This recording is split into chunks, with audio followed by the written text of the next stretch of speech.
Thanks very much for coming to see my presentation. So I'll talk a bit through about who I am and who CovertSwarm is, first of all.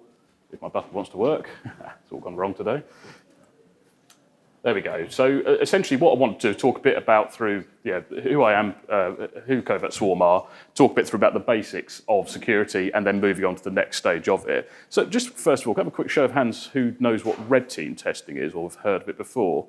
Excellent news. So I'll talk about it. You're going to half know I'll talk about. I will do a bit of referencing for those that may not be quite as aware of it. But yeah, we're going to talk a bit about that and why it's very, very important for organisations, no matter what the size, to start considering at the right time in your growth trajectory. I will do a bit of Q&A right at the end as well. So who on earth am I? So I'm the operations director at CovertSwarm.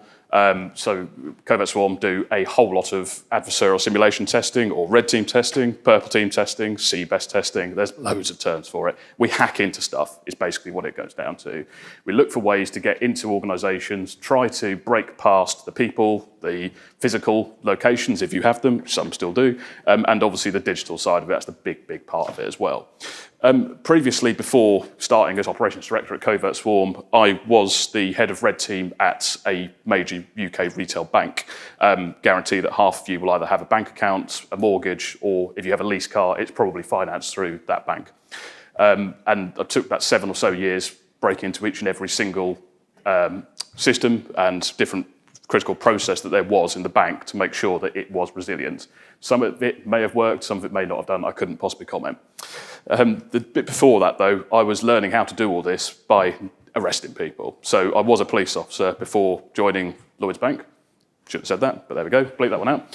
So essentially, I was out there going out, finding people and locking them up. This was in the very early days when cybercrime was one of those things. It was a bit like, what's that? You know, it's a thing that kind of, it was just in the movies, it was in some of the real oddball bits. So I was out there picking up the classic people that go into all of the stereotypes of hackers, teenagers in bedrooms. And it started from there, and it went all the way up the chain towards some of the real serious actors in the UK as well, doing some really quite horrible stuff.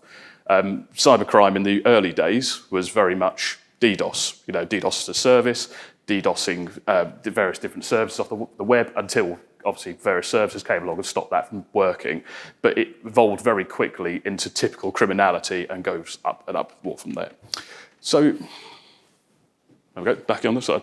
So moving on, who are CovertSwarm? So CovertSwarm essentially are a company that essentially look to attack entire brands.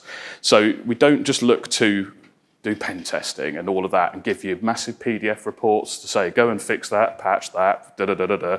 It's actually giving you a real view of what is the soft points, or what are the soft points, I should say, in your brand. And the idea being is we don't just look at a company's stack and go and attack it. It's much more to it than that. I'll talk a bit through about why we do that in a second. Attackers do exactly that. And I learned that from meeting the individuals and nicking them, quite frankly, all over in my old job. They don't just look at organisations, they actually look at vulnerability across the entire web and go after it. So there's that kind of misnomer in some ways that organisations get targeted by individuals. They don't. It's actually the technology stack, the people, or any weakness that's there that gets targeted. And the important thing to understand is that when they get that opportunity, they will look to leverage the next opportunity that's there. And that's why you get really weird webs like this coming up as attack plans. And we look to do that. So the idea of red team testing overall and adversarial simulation testing is that we look at the various different ways that we can get to the objective at the very end of the organisation there. The technology behind it is vast, obviously, but what essentially the methodology behind it, which is all publicly enumerable if you're not already aware, the MITRE ATT&CK framework is openly available. It is basically the corporate coloured way of describing how you hack into organisations. It's designed for defensive teams more than attacking teams, but it gives you all a very good idea of where the weak spots in various different attack paths are. So I know that's really small, I'm really sorry about that, but it's Googleable. Obviously, it's all openly available. It describes different various ways of getting into organisations. Active scanning, it talks about physical access attempts, it talks about technology stacks, but it also talks about how you follow on those attack plans afterwards as well. They broadly split bit like this, into OSINT, into breach, gaining the foothold in organisations, escalating privilege within that organisation, and then taking the action on the objective at the very end of it as well. This is language, and if you are working in larger organisations, you'll be familiar with some of this. But if you are one of a smaller operation or just doing a part of the SaaS, this is the language that some of the operations that you will plug into will speak as well. It's important to understand this as well, even if you are a small player in the market. So, what do we do about all this? So, essentially, the basics are, there's TLDR is there are brilliant basics to get right here. There's bits that you will have seen, there's bits that you would have seen coming out of pen tests already, and bits that just are noise. I know that security is not that interesting, I fully get that. I've spent my entire career, fortunately, going through the whole thing of, it's that expensive bloke again, in the fact that I do have a high day rate, but also the stuff that I find also is quite expensive to fix, unfortunately, as well. So there are real basics that can be done just to get 96%-ish of the problem sorted. They will basically mitigate a lot of attacks, but not every one. They are non-negotiable these days, and they are the bits and pieces that are in your stack that just need to happen, but they're also bits that are in your brand as well. I'll talk a bit about what I mean by that in a minute. It's not just about what you worry about every day. And as CTOs, you may potentially have to, unfortunately, wear the hat of taking a bit of responsibility for security across your organisation. If you're lucky enough to have a CSO or somebody that has more authority over the security side of it, it may be their responsibility. But if you are a startup or a smaller organisation that kind of has to pay attention to this is the bit for you definitely to consider as well. Weirdly, I didn't hack into your machine, Ollie. I actually have the same screenshot of the same risk register, which is weird. I promise I didn't do that. So what was said is exactly what Ollie mentioned, is having a risk register in place and understanding what your key assets are. It's extremely important. It's not just key assets for your technology stack, but it's your information assets as well. Understanding your attack surface as a whole brand is incredibly important. What I mean by that is there's a classic approach, and I understand why, to just do security via pen testing, get a scan done, etc., etc. The problem being is you don't consider the wider prospect of your brand. Things like, how big is your payroll? What is the public persona of the people that you employ today? How open are they with your own information assets in your organisation? Are they actually keeping your information assets safe, or are they taking a copy and parking them off elsewhere in case you let them go? There's a lot more to thinking about what your stack is beyond just what you worry about as your primary product, etc., and the technology side of it. That's the important bit to understand. The other thing to talk about is protecting and understanding and protecting your sensitive people as well. As I kind of alluded to there, it's extremely important to know the people that could take your organisation out on any given day. That could be through the means of they don't like you, hopefully they do, I'm sure they would do, but there may be the case that they also get paid off, or they may become an insider, essentially somebody that could want to go out and harm your organisation, maybe through being bribed into it, etc. as well. It sounds a little bit out there, but this is the kind of thing I investigated as a police officer all the time. Insider threat is a very real thing to consider as well. So identifying all these bits is part of the 96% of the basics. The next bit is to limit and protect what those data assets, what those people, etc., can be exploited to do. So looking at restricting access to the data is the obvious one, but also stopping egress out of your organisation or your environment is extremely important as well, or at least having a means to know when that's happened too. The amount of times that we see organisations that have people that do take those copies of all of their data and park it elsewhere and unknowingly allow it to be public, that's the kind of thing we go for. That's what red teams look for. Data that's been taken out of your org and parked elsewhere, it is much more common than you would believe. And if you haven't got means to actually detect when that's happened, i.e. when it's gone public or when a member of key staff has done that, it is very important to look out for. Obviously, looking at sensitive client machines, I know that when you talk about startups, it's often a bunch of Macs, and we hope for the best. They're not necessarily controlled as well as larger organisations would do. However, the understanding what those client machines have, technology stack-wise, EDR, etc., is extremely important, and making sure there's an understanding of what gets installed on those machines in case of third-party compromise through dodgy plugins, etc., as well. And the last bit is segregation of duties and considering how to protect your people. If you are, say, a CTO of a smaller company and you have a chief financial officer or some key staff, maybe in HR employed, you've got to consider that they are as much of a risk as your primary product is as well.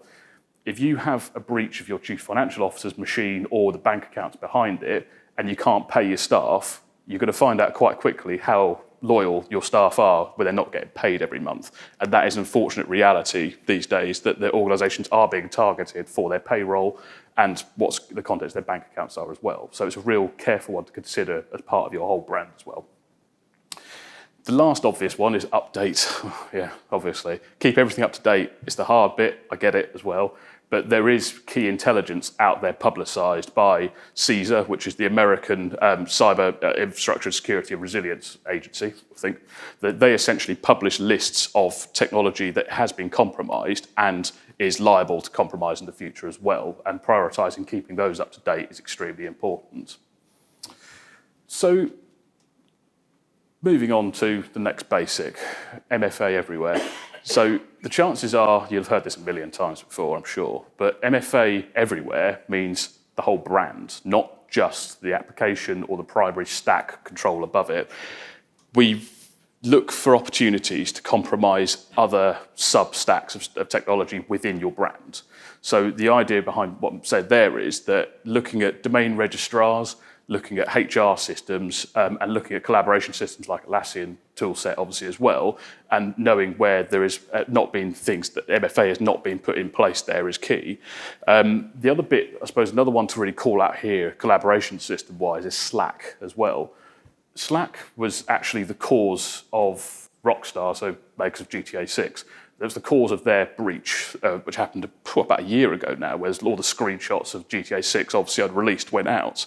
What actually happened there was a bedroom hacker of sorts was trying across the realms to try and get into Slack organisations all over the place, and they managed to get into Uber, this particular group, Uber and Rockstar around about the same time.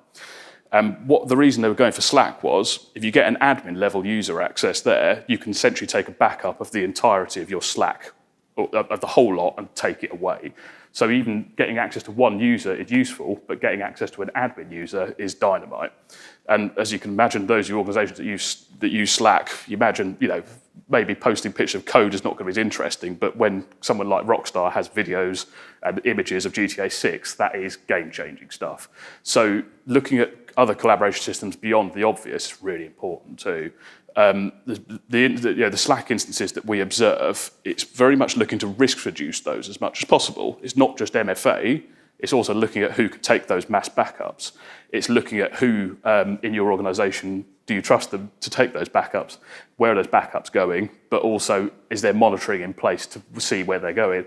And that's quite a lot of depth, even just for one little application like Slack. We're thinking about the more depth of some of the other bits I talk about here, it becomes more and more important. As Ollie mentioned, when you're starting to get to large numbers of employees in your organisation, 300-400 people, your HR systems are then repositories of a large amount of data about your people. All of their personal details, passports, all of the onboarding documentation, maybe criminal records, checks that have taken place. There's some really sensitive stuff that starts to populate in your HR systems, and taking taking seriously those ancillary systems as part of your journey of upscaling is very important. It is a balance, of course. I know that some organisations are going to be 2, 3, 5, 10 people, and worrying about all this stuff at once is going to slow you down. Your product, I get it, is going to be the primary focus to start off with, but there is a tipping point. And when it gets to that point, Ollie was mentioning earlier, of having your risk register written down, you need to consider much more widely just than availability and generic, am I patched up-to-date security, is what I'm getting at with this. The last one to really talk about is VPN on that list as well. And that sounds really obvious, and it probably is a bit noddy, especially for your world. I'm guessing there's not a lot of VPN. But what we have found quite frequently, especially with SaaS providers, is VPN technology being leveraged by individual engineers is a key one here. So when we have classic organisation, have a central server, central network you log into, that's obviously one place, and I hope that would be secure. But the important thing to understand is that there are local dev VPNs being created as well. I'll talk about the TfL hack in a minute and what we know about it, but there has been fingers pointed at VPN technology in somewhere like TfL for the recent hack there as well. So making sure those real primary, really regularly misused stacks are protected is very important. The last one to call out there is SMS MFA. It is inherently defeatable. So even all the way back when I was still a police officer, this was still happening, essentially bypassing SMS MFA through SIM swapping. If you call up any of the network providers, say, hello, I've lost my phone, I need a new SIM card, please. They'll ask you a few security questions. And then after not too many, they will send you a brand new SIM card out. And when that new SIM card arrives, you pop it in and you have control of that phone number. A lot of you will have your phone numbers in signatures. A lot of your key security staff will have their email signatures that obviously have mobile numbers in there if they're not even on the public web anyway.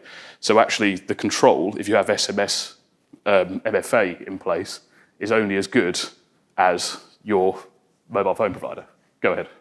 Yeah, I followed that problem, and that's really serious. It's extremely serious, yes. Say you did a good exit, got all your money in the bank, everything is so secure because I got my phone. Yeah. Somebody gets a SIM card, and your phone doesn't work for 2 or 3 days, and they've taken all your money. That is absolutely correct. How do you stop it? Don't use it. Don't use SMS MFA at all. That's the only way around it. So you should make sure your bank doesn't use it. absolutely.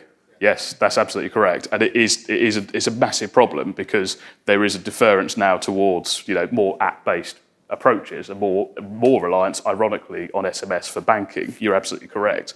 The problem being is a lot of legacy providers of all sorts of third-party services still rely on SMS, or worse still, people have primary MFA installed through authenticator apps, but they have a backup for SMS as the failover.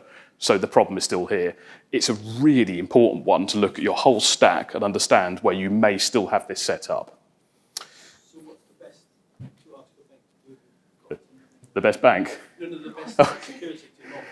That's a great question. The real top one at the moment is very much, talk about Microsoft stack-wise, is the Authenticator app, which will then actually ask you to input yourself a number. So there's a few different varieties of the Microsoft MFA where it says, press the number 37 or number 24, and you press it on that. That's not up to par anymore. The one where actually mandates that you type in a number that's shown on the screen onto your phone to let next step authorize is the best balanced one. There is always going to be far better, more improved MFA, absolutely, offerings out there, but the best balanced one, in my opinion, at the moment is very much that, input one. So yeah, that's a scary one. And we can't overemphasize enough looking at the entire brand for that as well. The one attack example I will reveal at this one that we've done already is looking at domain registrars.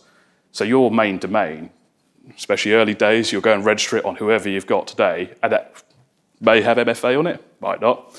But in the rush of the early days, when it may be just you or you plus 2, you plus 3 people, that registrar will be created with whatever MFA or maybe not that was installed, and we go after those. So taking out that key domain on your front or actually initiating a transfer out is very similar to the SMS problem as well. If you've got someone else who's got control of your URL or the host name for your app, the whole lot falls over until you get it back. The added problem being then is proving that you are you and whoever's just nicked your domain is not the real owner of it. Very complicated. It's a problem that you don't want to have on Christmas Day. So it's best to get ahead of it, is what I'm getting at there. So why do we prioritize it? I probably called that out a few times there talking about it. That you don't want to, it's hard enough doing jobs as CTOs, having to worry about availability and obviously everything else you worry about every day. But security and doing this 96% correct is actually the easy bit. It's just getting ahead of it. It's about making sure that you've got your the security measures that I talked about here in place, the real basics correct. But you've got to look next at obviously what's beyond it and why we worry about that. So the visibility aspect is huge now. So there's 2 particular entities that I'm calling out here: NCSC and Which Magazine, quite far apart in similarity. NCSC now are providing, so that they're the public-facing arm of GCHQ, basically, if you're not aware. NCSC are now providing really low-level supply chain security guidance to large organisations. The reason they're doing that is because of the amount of third-party breaches that are happening against large organisations. And the key thing is now that large organizations are spending a huge amount of money on getting security correct for their own stack. But what is now happening is attackers are now going after third parties that are hooked into these various systems underneath. In some ways, if you think about the SMS MFA example we talked about a minute ago, effectively, that with the stack there, the security stack relies on O2, 3, EE, or whoever the mobile provider is as your third-party security provider, weirdly. So this is the problem now, is that there's that unforeseen third-party element, and that's why the NCSC are taking it so seriously and providing so much guidance out publicly as well. All freely available and something that you can take and use as an approach for yourselves, I would suggest. The security guidance that's being pushed out here is actually starting to be mandated for larger organisations when third parties are being involved as well, because of the scale of compromise that's taking place, especially ransomware, etc. as well. So that's real good freebie, thereabouts advice for you all to obviously secure your own brands as well. Which Magazine's a bit of a different side of it. It's not just Which, it's just an example, but Which Magazine are now actively producing assessments of different industry main big names. They do it for online banking as an example one, but they will provide opinion pieces on big brands across the UK to give people an impression of what's best ranked and what's worst ranked. But that's only based on what they can see. So that means that any vulnerability or bad cyber hygiene will actually downrate your brand as well. So it's almost just as much about reputational, even if it's not actually a security risk, the reputational thing of having outdated software or something visible, or even if you have MFA allowing SMS FMA, might kick you back. So that's now two very good reasons to take this really seriously as well, if you didn't take it seriously already. The NCSC, I did mention there, obviously, the NCSC Principles of Supply Chain Security. Again, it's probably a bit too small for you to read well, but it gives you a real understanding of what the questions that government are asking your potential customers, and that's the questions that probably will come to you eventually as well. And it's very helpful to understand that so you can get ahead of the game. So the real reason for that is, as I mentioned, is the TfL example. So we don't know what's happened with TfL. I'm not going to stand here and guess to understand what's happened. They're obviously not publicising it at the moment, but there has been, and even since I did this presentation, there's been a lot of guesswork. There's been a lot of they've done bad cyber hygiene commentary made, and that's because people can now and do use tools like Shodan and other freebie tools to go out and look at brands themselves. So when you go and look at TfL, which is tfl.gov.uk, their domain points to a huge number of assets underneath, as you can imagine, for an organisation that size. It does point to an outdated checkpoint firewall, which disappeared, weirdly, when this all went on.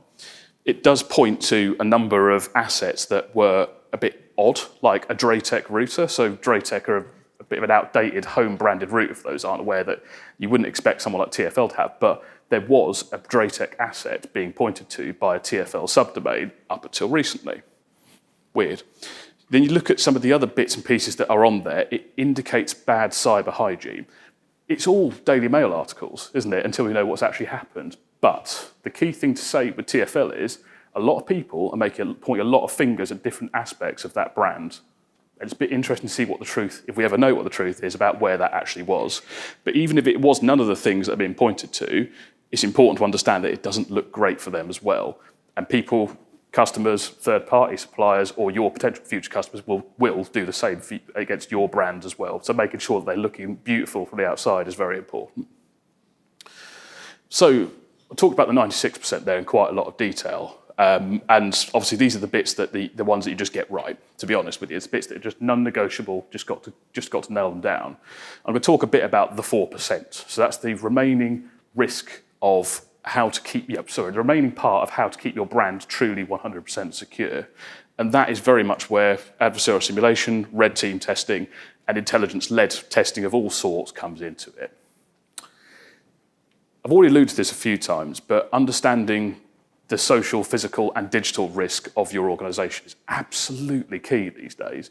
You cannot rely on an annual pen test just go and say, brilliant, brand is secure. Because of all the bits I've talked about here, you probably heard me call out a few times all the different weird and wonderful angles that you can take to obviously compromise an organisation.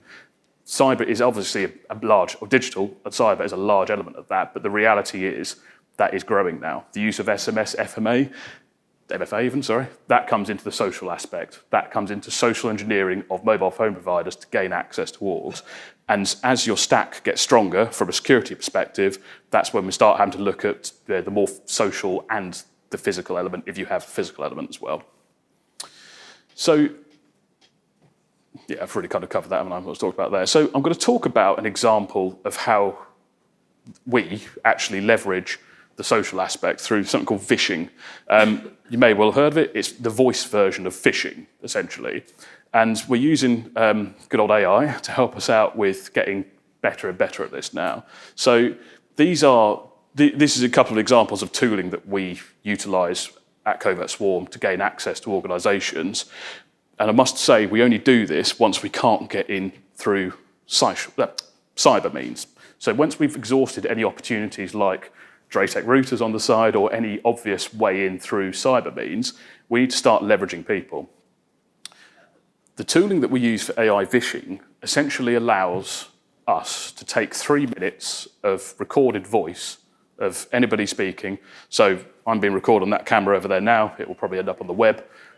Somebody can absolutely feed me chatting away I'll be talking for quite a bit of time here, but only 3 minutes of sample for us to, with about 80 to 90% perfection, recreate that voice using AI today and play it back to other people. So the tooling on the left here, again, sorry, a bit poor on the presentation here, essentially gives us the input for that AI voice.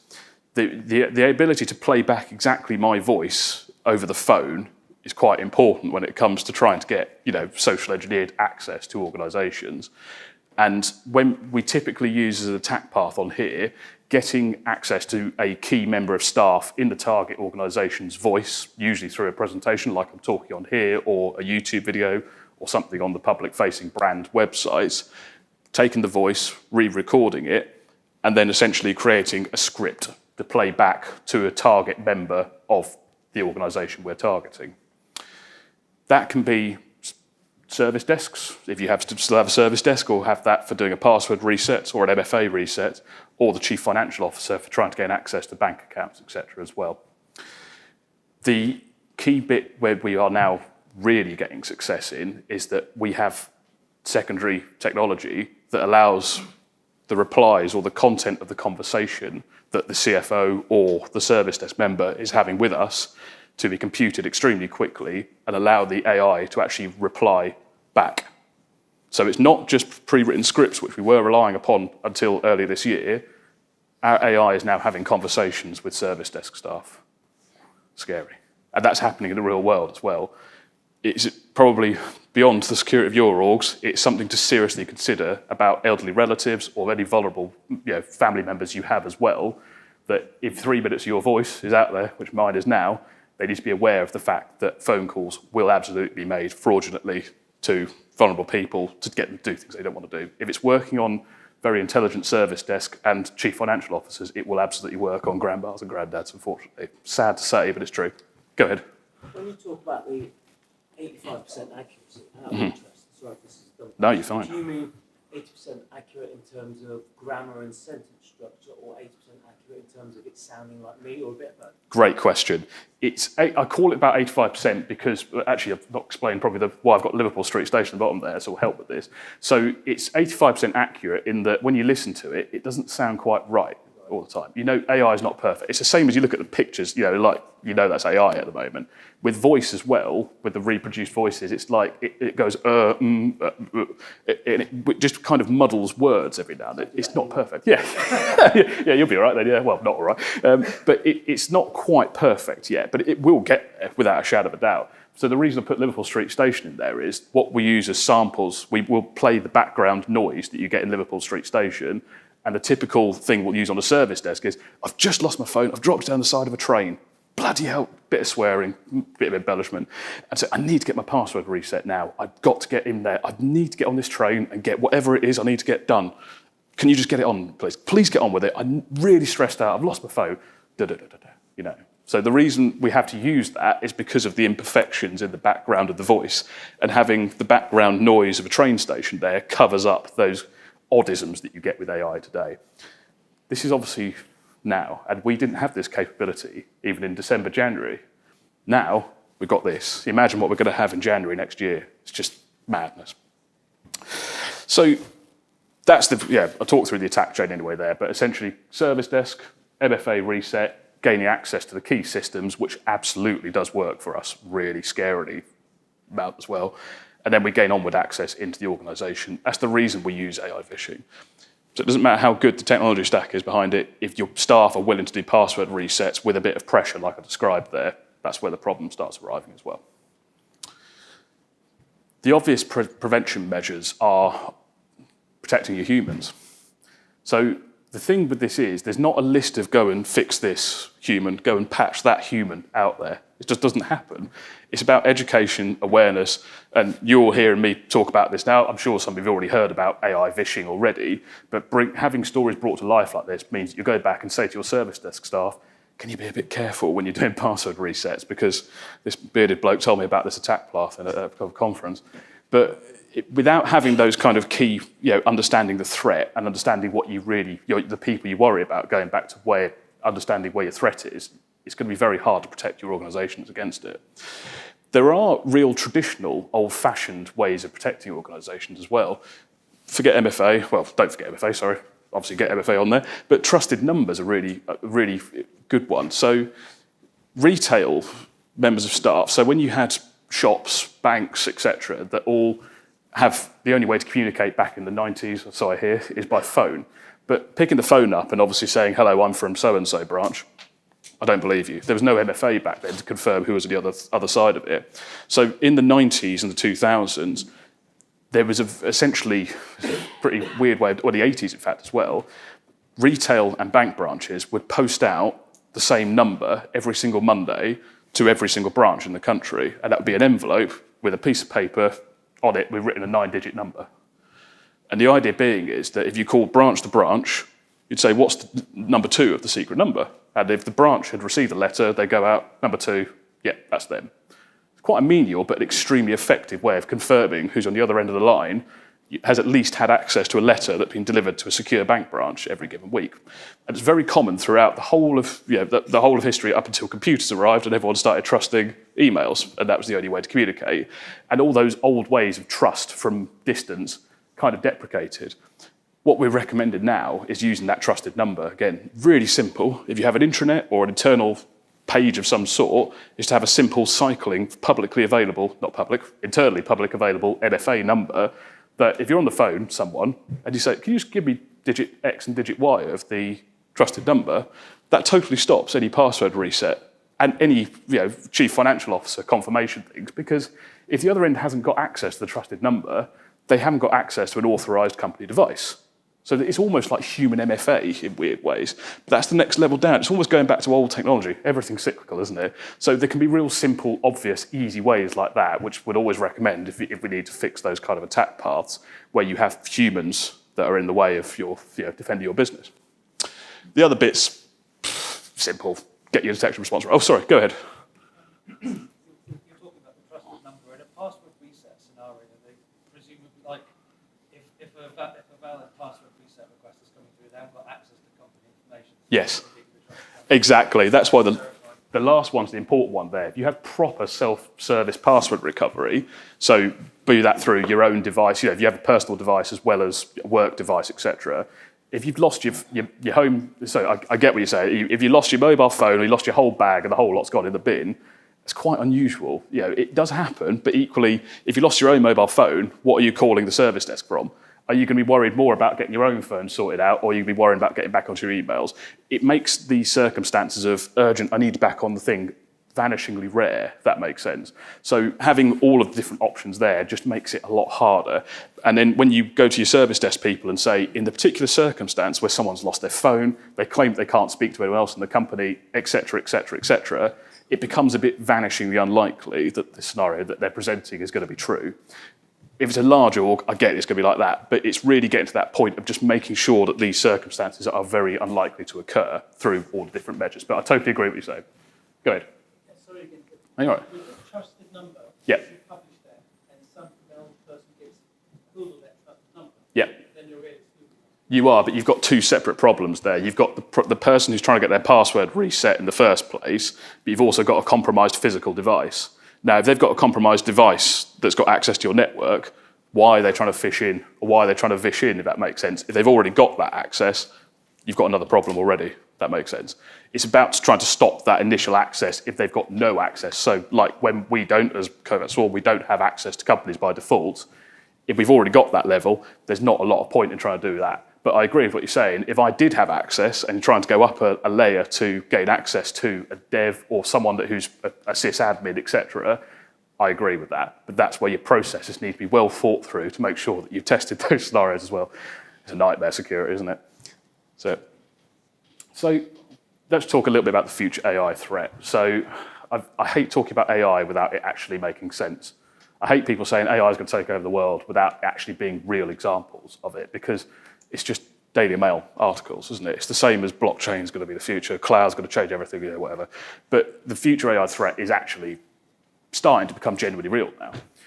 There's a few bits, so the predictions are, for the high-level predictions are, it will lower the barrier of entry to attackers, it will enhance ransomware attacks, and it will automate reconnaissance of organizations. That will help for your good selves when some lovely product comes along that can tell you, oh, this is the AI augmented risk for your, all that.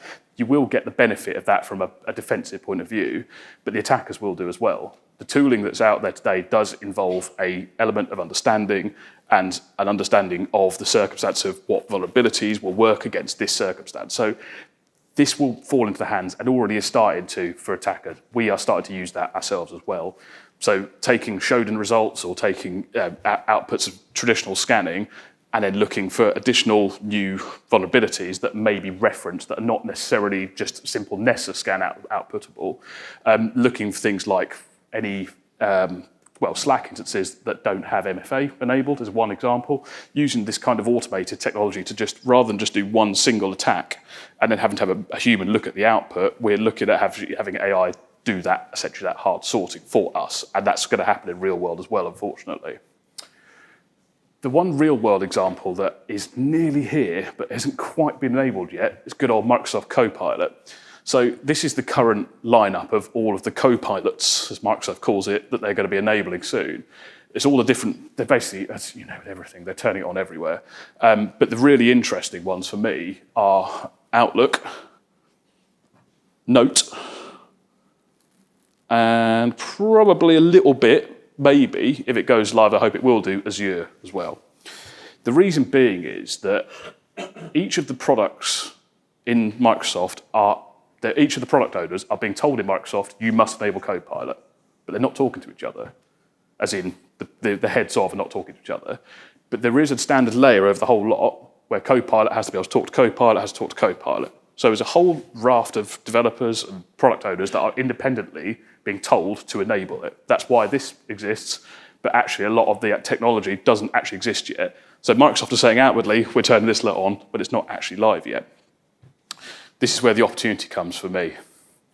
Today, if you ask Copilot a question, which I'll read out for you in case you can't read it, is find all my documents that contain passwords, it actually goes off and Googles, weirdly, or Bing searches, I'm sure it does, how to reset your password using the control panel to go to user accounts. It's an irrelevant result. It's basically a total nonsense Bing result today.